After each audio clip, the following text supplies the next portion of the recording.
اس سورہ کے بارے میں کل کے درس میں تھوڑا بیان کیا تھا ہم نے کہ اس سورہ کی فضیلت کیا ہے، اور اللہ کے رسول صلی اللہ علیہ وسلم نے بیان فرمایا کہ جو شخص جمعہ کے دن سورہ کہف کی تلاوت کرتا ہے، سورہ کہف کو پڑھتا ہے، تو اگلے جمعہ تک کے لیے اس کے دل کے اندر ایک نور ہوتا ہے، یا اس کا دل نور سے منور ہوتا ہے، نور سے روشن ہوتا ہے۔ اور یہ بھی کہ اللہ کے رسول صلی اللہ علیہ وسلم نے فرمایا کہ جس نے سورہ کہف کی شروع کی 10 آیتوں کو یاد کر لیا، حفظ کر لیا، تو اللہ تبارک و تعالی اس کو دجال سے محفوظ فرمائے گا، دجال سے بچائے گا۔ تو اس سورہ کو خاص طور سے ہمیں پڑھنا چاہیے، اور ہمارے جو علماء کرام ہوتے تھے پہلے زمانے کے اندر، جو اللہ والے نیک بندے، ان کا یہ معاملہ تھا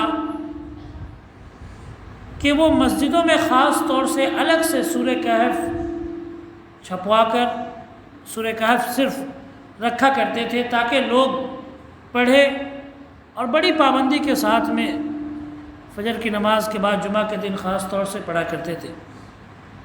لیکن ہمارے لیے یہ بہت مشکل ہے، پہاڑ توڑنا ہمارے لیے آسان ہے، لیکن سورہ کہف پڑھنا یا قرآن پاک کی تلاوت کرنا ہمارے لیے بہت مشکل ہے۔ اس سے ہماری زبان چھل جاتی ہے، زبان میں پھوڑے نکل جاتے ہیں قرآن پڑھنے سے، قرآن کی تلاوت کرنے سے، ہے نا، دانت ٹوٹ جاتے ہیں۔ تو قرآن تو ہم نہیں پڑھیں گے، گانے وغیرہ ہے، یہ سب ہو جائے گا ہمارے یہاں، لیکن قرآن ہم نہیں پڑھیں گے۔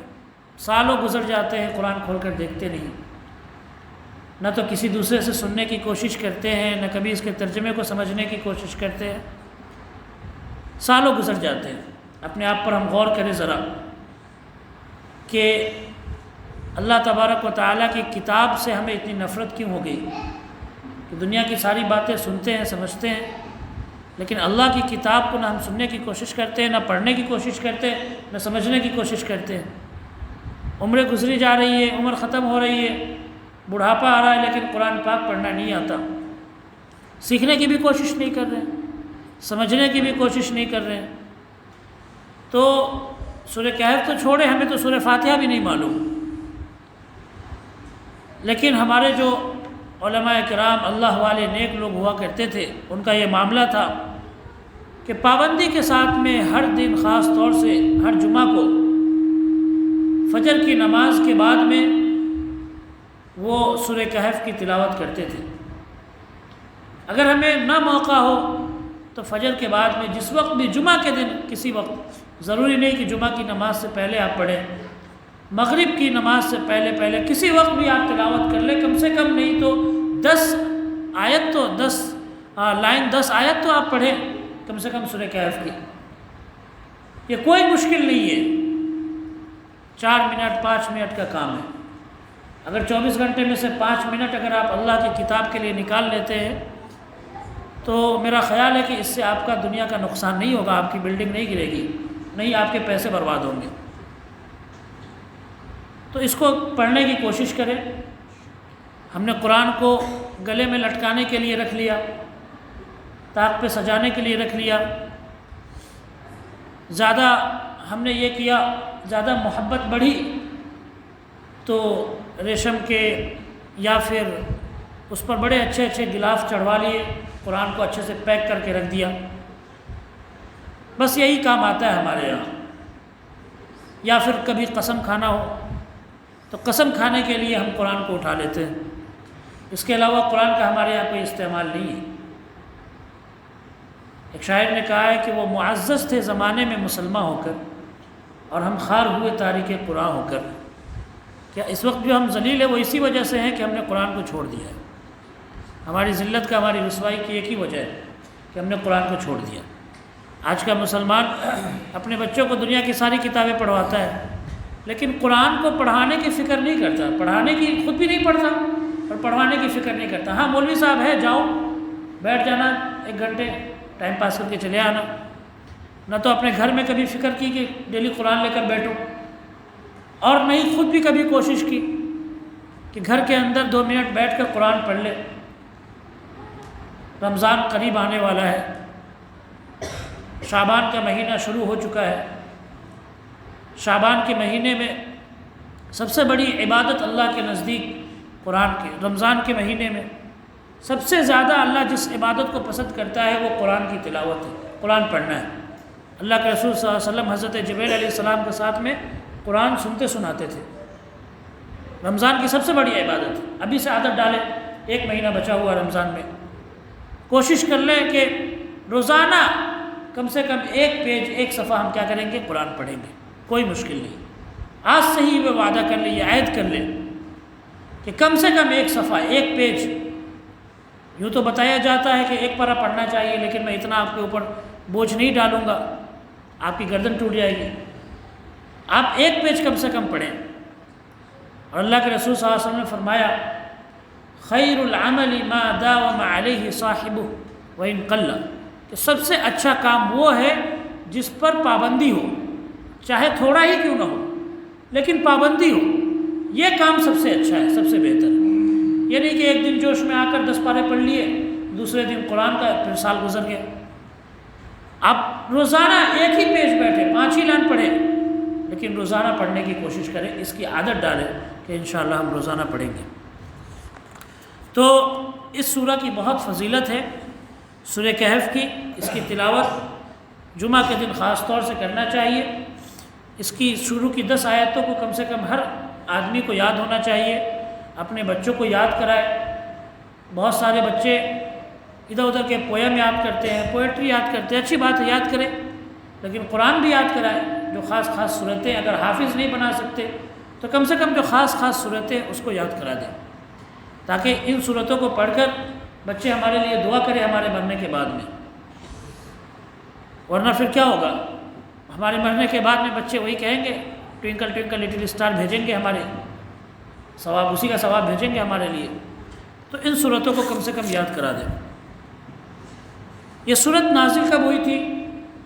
دیکھیں، جب اسلام پھیل رہا تھا اور تیزی سے آگے بڑھ رہا تھا، مکہ کے جو مشرکین تھے تو ان کو بڑی فکر ہو رہی تھی اس بات کی کہ اللہ کے رسول صلی اللہ علیہ وسلم کے ساتھی دن پر دن بڑھتے جا رہے ہیں، کم نہیں ہو رہے ہیں۔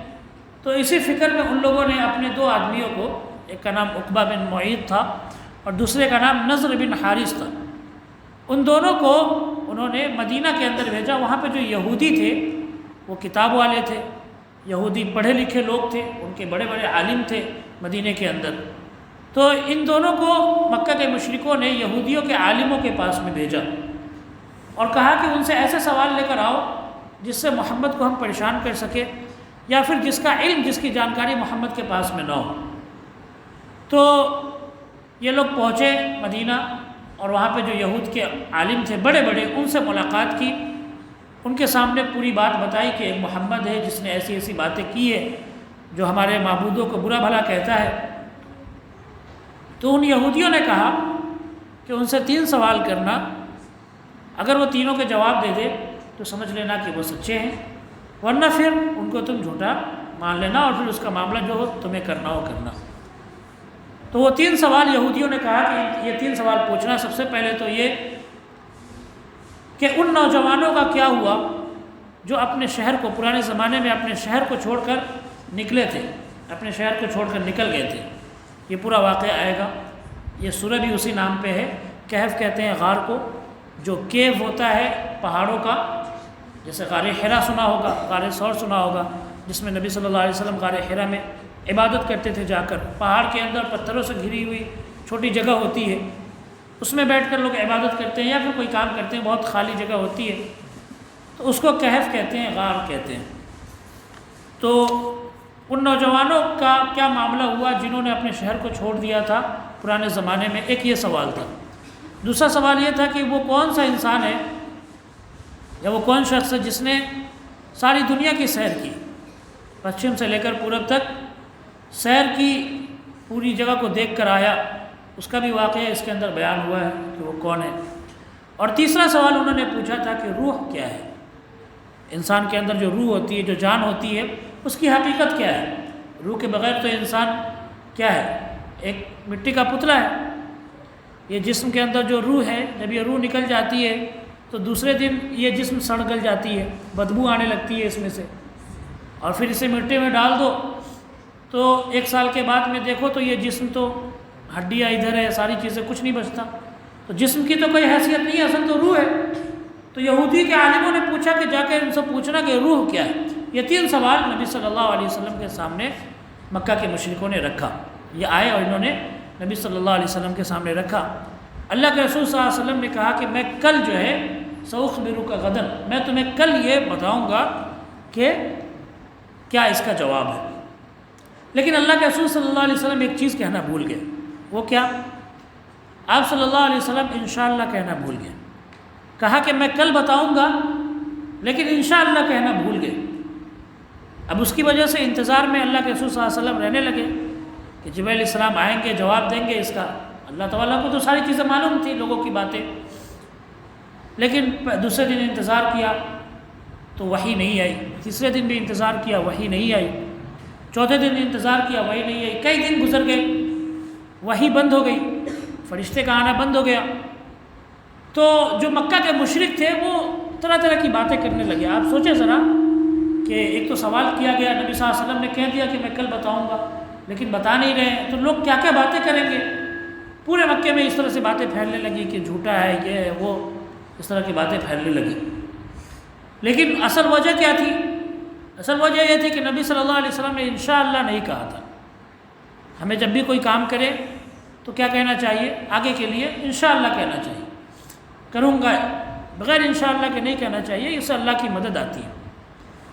تو اللہ کے رسول صلی اللہ علیہ وسلم پر پھر وحی آئی، فرشتے آئے 15 دنوں کے بعد میں، اور 15 دنوں کے بعد میں اللہ تبارک و تعالی نے اس صورت کو نازل کیا، اس صورت کو اتارا، اور پھر مشرکوں کے سوالوں کا جواب دیا، یہودیوں کے سوالوں کا جواب دیا، اور مشرکوں نے جو باتیں بنائی تھی نبی صلی اللہ علیہ وسلم کے خلاف میں، جو جھوٹی باتیں گڑھی تھی، اس کو بھی اللہ تعالیٰ نے قرآن میں بیان کر دیا، اس کو بھی کھول دیا۔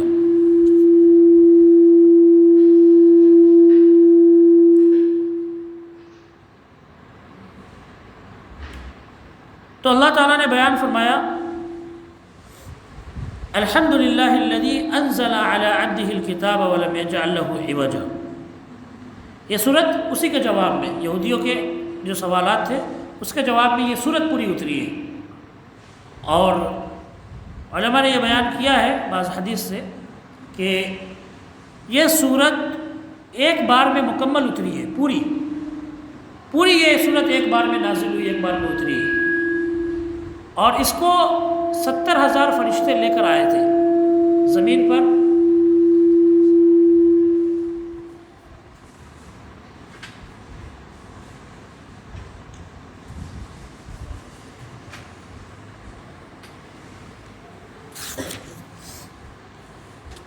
ستر ہزار فرشتے زمین پر اس سورہ کو لے کر اترے تھے، نازل ہوئے تھے۔ تو اس سے آپ سمجھ سکتے ہیں کہ اس سورت کی فضیلت، اس سورت کی اہمیت کتنی زیادہ ہے۔ اللہ تعالیٰ نے بیان فرمایا، الحمدللہ الذی انزل علی عبدہ الکتاب ولم یجعل لہ عوجا، کہ تمام تعریف اس اللہ کے لیے ہے، الذی انزل علی عبدہ، جس نے اپنے بندے کے اوپر نازل کیا، اتارا کتاب کو، یعنی قرآن مجید کو، ولم یجعل لہ عوجا، اور اس نے اس کتاب کے اندر کوئی بھی ٹیڑھا پن نہیں رکھا، کہیں بھی اس کتاب کے اندر کوئی ایسی کوئی ٹیڑھا پن نہیں ہے، کوئی ٹیڑھی بات نہیں ہے، یا کوئی ایسی چیز نہیں ہے جو انسان کی سمجھ سے اوپر ہو۔ قیما لینذر، یہ بالکل سیدھا قرآن ہے، سیدھی کتاب ہے۔ لینذر، اللہ تبارک و تعالیٰ نے اس کتاب کو کیوں نازل کیا، کیوں اتارا؟ تاکہ ڈرائے، بأسا شدیدا من لدنہ، اس کی سخت عذاب سے، اللہ کے سخت عذاب سے لوگوں کو ڈرائے۔ وَيُبَشِّرَ الْمُؤْمِنِينَ، اور ایمان والوں کو خوشخبری دے، ایمان والوں کو خوشخبری دے، الَّذِينَ يَعْمَلُونَ الصَّالِحَاتِ، وہ ایمان والے جو نیک کام کرتے ہیں، ان لہم اجرا حسنا، کس بات کی خوشخبری؟ اس بات کی خوشخبری کہ ان کے لیے بہت ہی اچھا بدلہ ہے، بہت ہی بہتر بدلہ ہے۔